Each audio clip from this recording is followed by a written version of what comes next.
The day we buried my father was unseasonably cold for October. I stood at the edge of his grave, watching as mourners placed white roses on his casket, each flower a testament to the lives he touched during his 63 years.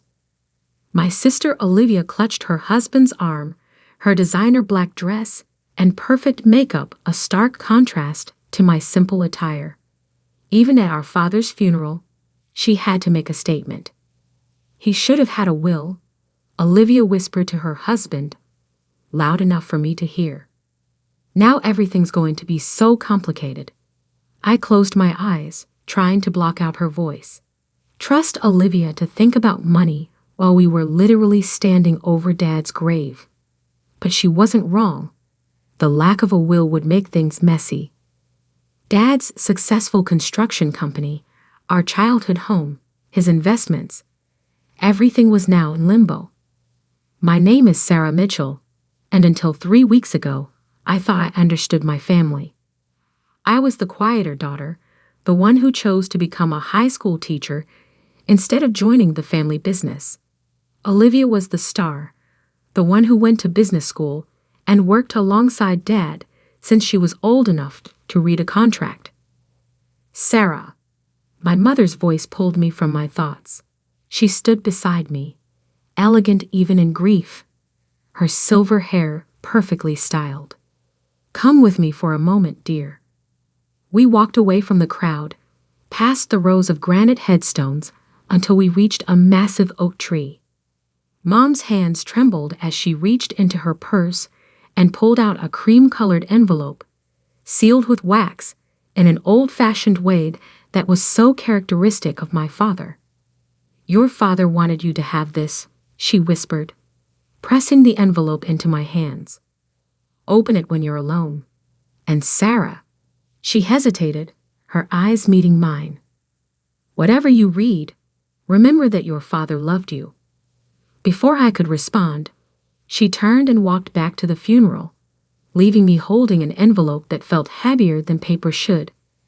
I slipped it into my purse, my mind racing with questions. Why me? Why not Olivia? And why did Mom look so worried? The wake was held at our family home, a sprawling Victorian mansion that Dad had lovingly restored over the years. I watched as Olivia commanded attention in the living room, sharing stories about working with Dad, about how she was his right hand at the company. Our relatives nodded approvingly. Of course, Olivia would take over the business now. It was what everyone expected. Sarah, darling, my Aunt Margaret approached, martini in hand. I hope you're not too worried about all this. I'm sure Olivia will take care of you. I forced a smile, feeling the envelope burn in my purse. I'm fine, Aunt Margaret. I have my own life, my own career.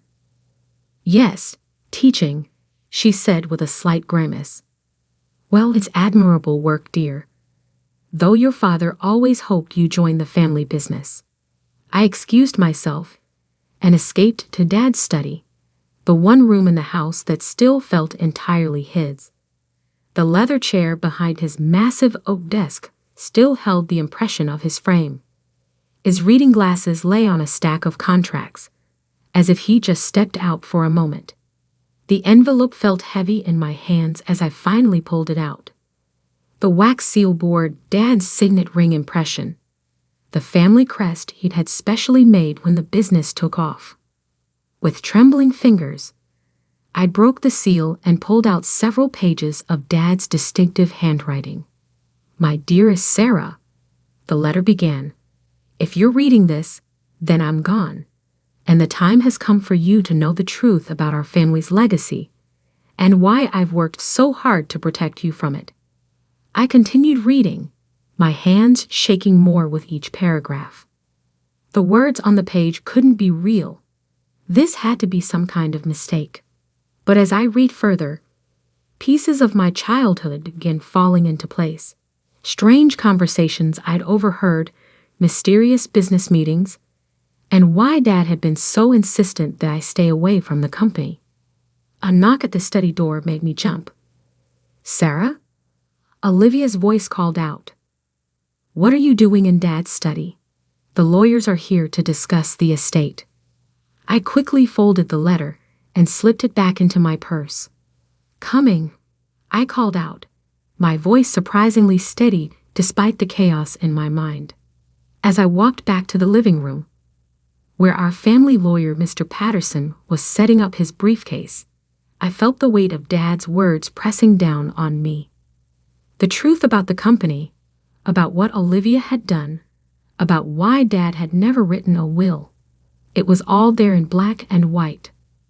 Now, Mr. Patterson began, adjusting his glasses, since Mr. Mitchell died intestate, we'll need to follow state laws regarding the distribution of assets. The company, being the primary asset. I tuned out his voice, watching Olivia's satisfied smile. She had no idea what was coming. None of them did. Dad's letter had changed everything, and soon, very soon, our entire family would learn the truth about Mitchell Construction and the real reason behind Dad's sudden death. The afternoon dragged on as Mr. Patterson detailed the complex process ahead of us. Olivia took notes on her iPad, occasionally shooting me condescending looks as if to say, "Don't worry, I'll handle everything," if she only knew what was in that letter. Later that evening, as guests finally began to leave, Mom caught my eye from across the room.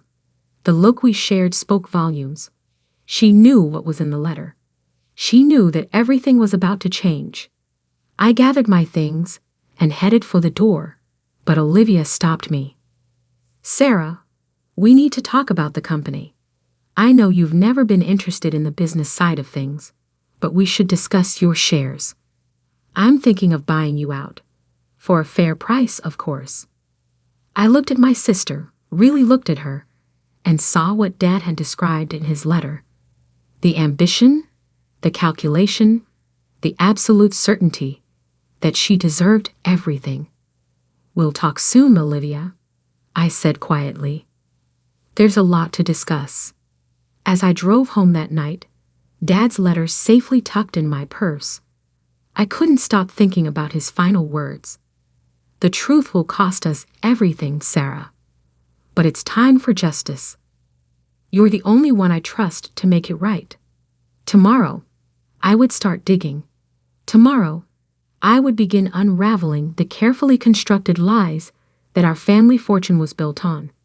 But tonight, I would mourn my father, not just his death, but the weight he carried all these years, protecting me while watching his beloved company become something he never intended.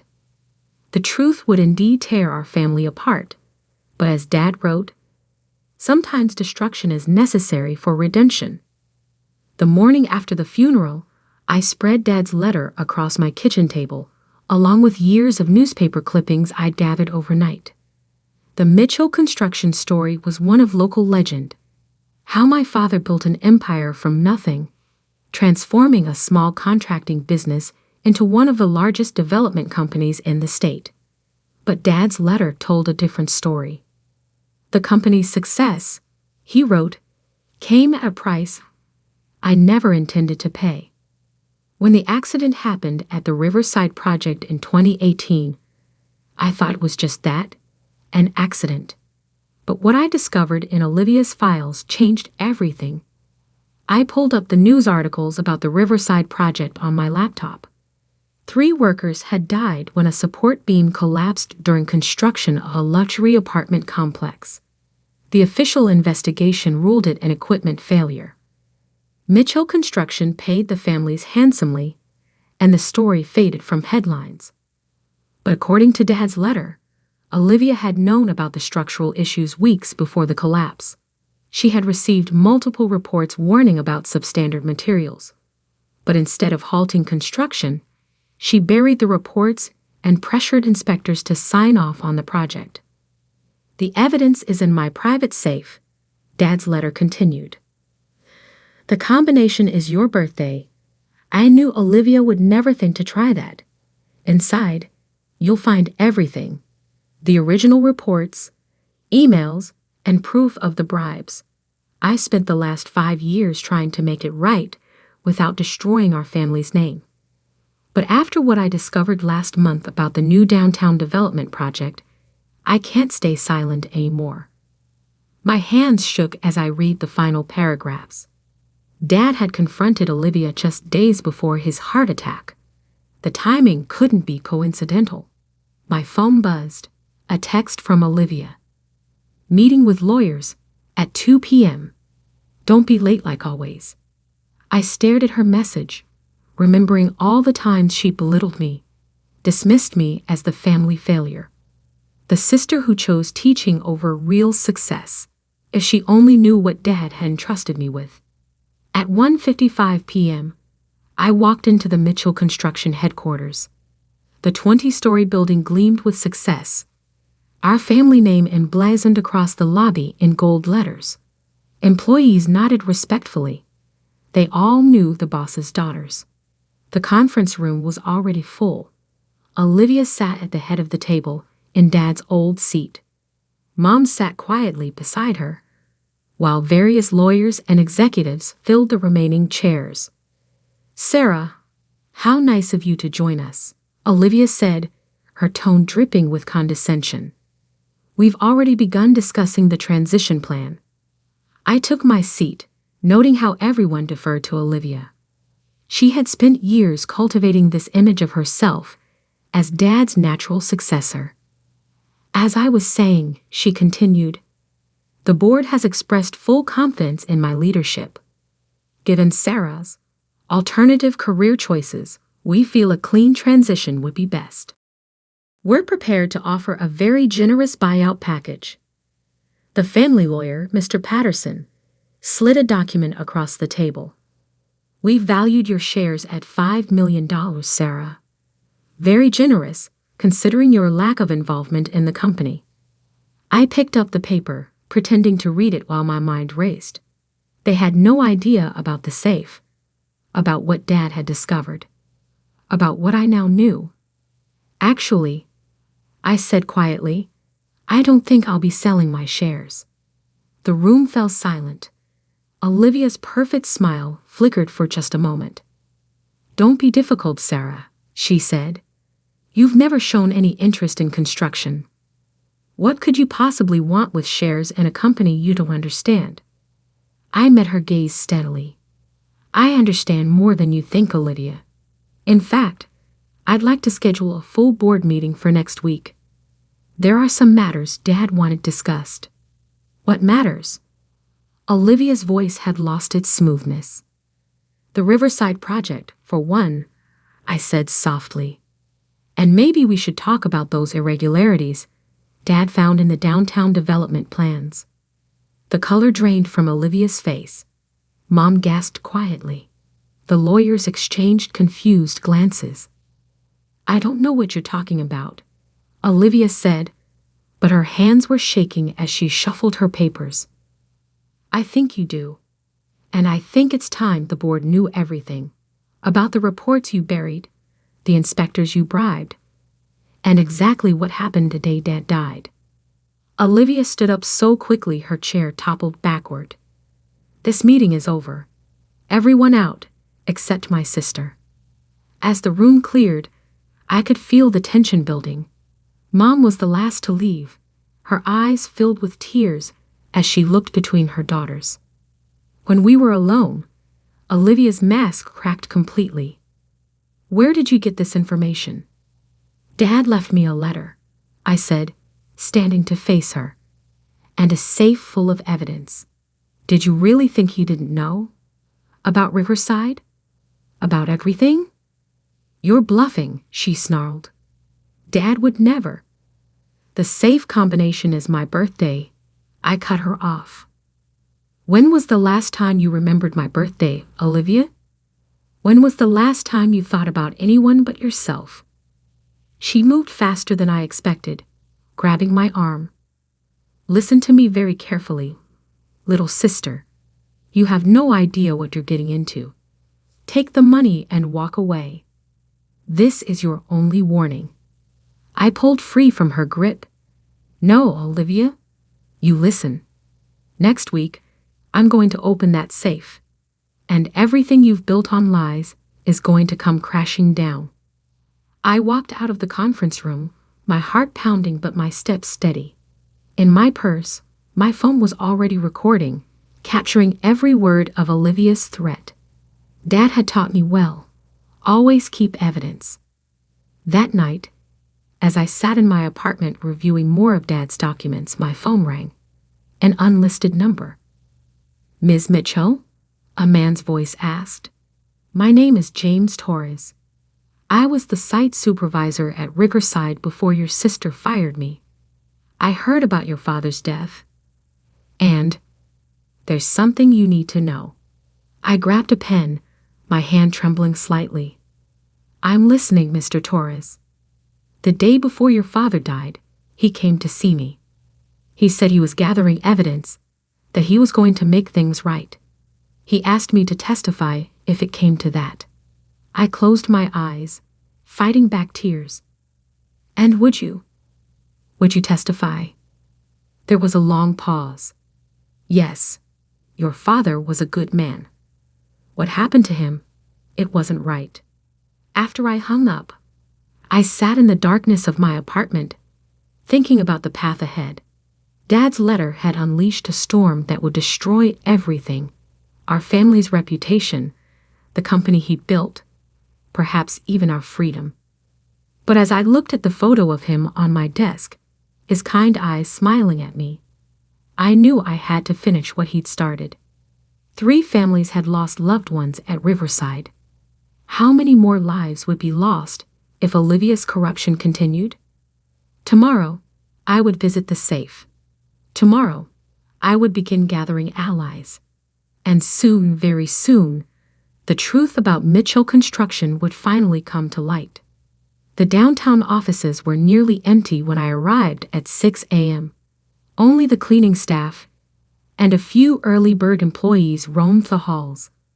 I took the executive elevator to Dad's private office on the top floor, my heart pounding with each ascending floor. The office remained untouched since his death.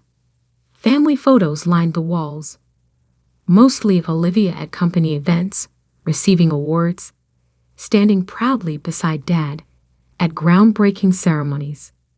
Only one small frame held my college graduation photo, tucked away in a corner. The safe was hidden behind a large oil painting of the company's first building project. My hands trembled as I entered my birthday. 0 to 31 to 58 to 9. The mechanism clicked, and the heavy door swung open. Inside, organized with Dad's characteristic precision, lay folders upon folders of evidence, each one carefully labeled, dated, and annotated. But what caught my eye was a USB drive taped to the inside of the door with a note: "Security footage, my office, September 15th, 3 days before his death." I pulled out my laptop and plugged in the drive. The video showed Dad's office, this very room, from the security camera in the corner. Dad sat at his desk, looking tired but determined. Olivia stormed in, her face twisted with anger. The audio was crystal clear. "You can't do this." Olivia's voice crackled through my laptop speakers. "I built this company into what it is today." "You built it on lies," Dad replied calmly. "On corruption and bribes. Those families from Riverside deserve justice." "Justice?" Olivia laughed bitterly. "Where was your sense of justice when we were struggling? When we needed those first big contracts? You didn't care about cutting corners then." "I was wrong." Dad's voice was heavy with regret. "But this ends now. Tomorrow, I'm going to the board with everything." Olivia's next words chilled me to the bone. "No, you won't. You're going to take your heart medication and go home. And if you ever threaten this company again, remember, accidents happen in construction all the time." The video ended. I sat in Dad's chair, tears streaming down my face. It wasn't just corruption anymore. This was murder. My phone buzzed. A text from an unknown number. Parking garage. Level B2. 10 minutes. Come alone. Everything in me screamed that this was a trap, but I had to know. I copied the USB drive, slipped one copy into my purse, and hid the other in a place Olivia would never look, inside the frame of my graduation photo. The parking garage was dimly lit and eerily quiet. A figure emerged from behind a concrete pillar. "Mom, I've been watching the security feeds," she said quietly. "I knew you'd come to the safe eventually." "Did you know?" I asked, my voice breaking. "About Olivia. About what she did to Dad." Mom's face crumpled. "I suspected. The night before he died, your father changed his heart medication. He said if anything happened to him, I should give you that letter. He knew Sarah. He knew what she was capable of." Before I could respond, elevator doors dinged. Olivia's voice echoed through the garage. "Well, isn't this cozy?" A secret mother-daughter chat. She wasn't alone. 2 large men in suits flanked her, their intentions clear in their stance. "I warned you to take the money," Olivia said, stepping closer. "Now you forced my hand." "Like you forced Dad's hand," I shot back. "What did you do, Olivia? Switch his medication? Make it look like a heart attack?" Her smile was cold. "Prove it." "Oh, I can," I replied, matching her tone. "The evidence is already with the FBI. Dad's files, the video from your confrontation, everything. Did you really think I'd come here without insurance?" The color drained from Olivia's face. "You're bluffing." "Am I? Check your phone." On cue, her phone buzzed. Mine too. Breaking news alerts flashed across our screens. MITCHEL construction under federal investigation. FBI raise ARTES. "You didn't," Olivia whispered. "I did. An hour ago, I met with federal agents. They're upstairs right now, seizing every computer, every file. It's over, Olivia." The sound of sirens filled the garage. Olivia's hired muscle melted away into the shadows. She turned to run, but Mom's voice stopped her. "Enough. My husband is dead because of you. 3 families lost their loved ones because of your greed. Face what you've done, Olivia." Federal agents swarmed the garage, led by Agent Sarah Torres, James Torres's daughter. Poetic justice, I thought, watching them handcuff my sister. "Sarah Mitchell?" Agent Torres approached me. "We found additional evidence in the office. Your father, he left a recorded confession about everything. He was building a case against the company, against your sister. He was trying to make it right." I nodded, tears flowing freely now. That's all he ever wanted, to make things right. The next few weeks passed in a blur of headlines.